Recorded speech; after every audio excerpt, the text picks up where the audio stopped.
O futebol de elite hoje em dia tá uma loucura, né? É jogo atrás de jogo, um calendário cada vez mais apertado.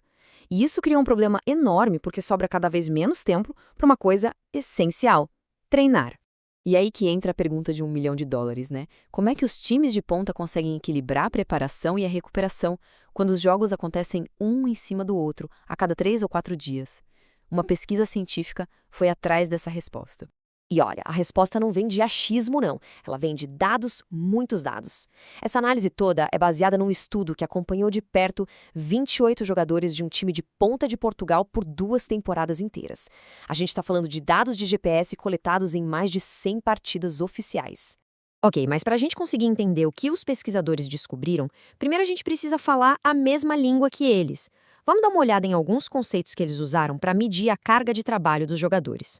O primeiro conceito é o tal do microciclo. O nome pode parecer complicado, mas a ideia é bem simples. Pensa nele como a semana de um jogador, só que não é uma semana normal de 7 dias, mas sim o tempo exato que existe entre o final de um jogo e o começo do próximo. E é aqui que o bicho pega. Com o campeonato nacional, Copa, competição europeia, a duração desses microciclos varia demais. Como a gente pode ver, às vezes o time tem só 3 dias para respirar entre um jogo e outro. Outras vezes consegue ter 6 dias ou mais. E essa variação, acredite, muda tudo. A outra métrica principal do estudo é a relação treino-jogo. É basicamente uma nota. Os pesquisadores pegaram tudo que o jogador fez nos treinos e dividiram pelo que ele fez na partida. Se a nota der 1.0, significa que o treino foi um espelho perfeito das exigências do jogo. Então, beleza. Agora que a gente já entendeu as ferramentas, vamos ver o que elas encontraram.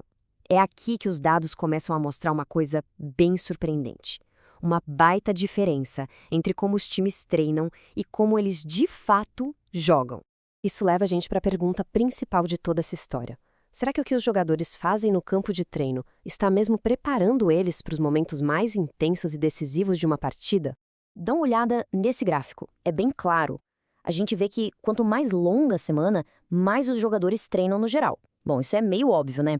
Mas o pulo do gato não está na quantidade de treino, e sim no tipo de esforço. O estudo descobriu que o equilíbrio entre os diferentes estímulos fica cada vez mais bagunçado. Tem um exemplo de cair o queixo. Vamos falar de corrida em alta velocidade, o famoso sprint.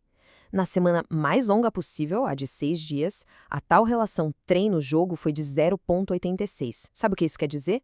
Que os jogadores só atingiram 86% da distância de sprint que eles correm num jogo. Mesmo com mais tempo, eles estão sendo menos preparados para um dos momentos mais decisivos do futebol. Agora, olha o outro lado da moeda. Na mesmíssima semana de 6 dias, a relação para acelerações intensas foi de 2,03. Ou seja, os jogadores fizeram mais que o dobro de arrancadas bruscas no treino em comparação com o jogo. Então, peraí, eles estão sendo superestimulados numa coisa e subestimados em outra. Mas por que essa confusão toda acontece? Por que os treinos focam tanto em aceleração e deixam a velocidade máxima de lado? Bom, a pesquisa aponta para uma causa bem clara. A resposta, segundo os próprios autores do estudo, está no tipo de treino que virou moda. A citação aqui é direta. A preferência dos técnicos por jogos em campo reduzido, aqueles treinos táticos em espaços pequenos, é a grande razão desse desequilíbrio. E a lógica por trás disso é bem fácil de sacar. Nos exercícios de campo reduzido, o que mais tem é arrancada, freada, mudança de direção. Perfeito para gerar aceleração. O problema? Não tem espaço para correr de verdade, para atingir o pico de velocidade. Para isso, você precisa de treinos em campo grande, que acabam sendo usados com menos frequência, talvez pelo medo de cansar demais os atletas. Tudo bem, os dados são muito interessantes, mas e daí? Qual é o impacto real disso na vida dos jogadores? Vamos para a nossa última parte para entender as consequências práticas para a saúde e para o desempenho de cada um. E o mais legal é que os pesquisadores não ficaram só na teoria. Eles deixam bem claro que essas descobertas não são só acadêmicas. Na verdade, elas funcionam como um dia prático para otimizar o treino e, principalmente, para proteger os jogadores. Então, qual é o risco real? Treinar pouco sprint aumenta e muito o risco de lesão no músculo posterior da coxa, uma das mais comuns e chatas do futebol. Ao mesmo tempo, o excesso de aceleração pode levar a uma sobrecarga, a um desgaste. O recado final é muito claro. Os treinos precisam, de caso pensado, incluir exercícios de alta velocidade, especialmente naquelas semanas curtinhas onde cada minuto de trabalho conta. E tudo isso deixa a gente com uma pergunta no ar para refletir. Com um calendário cada vez mais insano e um jogo cada vez mais rápido, será que a forma tradicional de treinar ainda dá conta do recado? Porque o que esses dados sugerem é que talvez exista um abismo bem grande entre o que se faz no campo de treino e o que de fato é preciso para vencer no dia do jogo.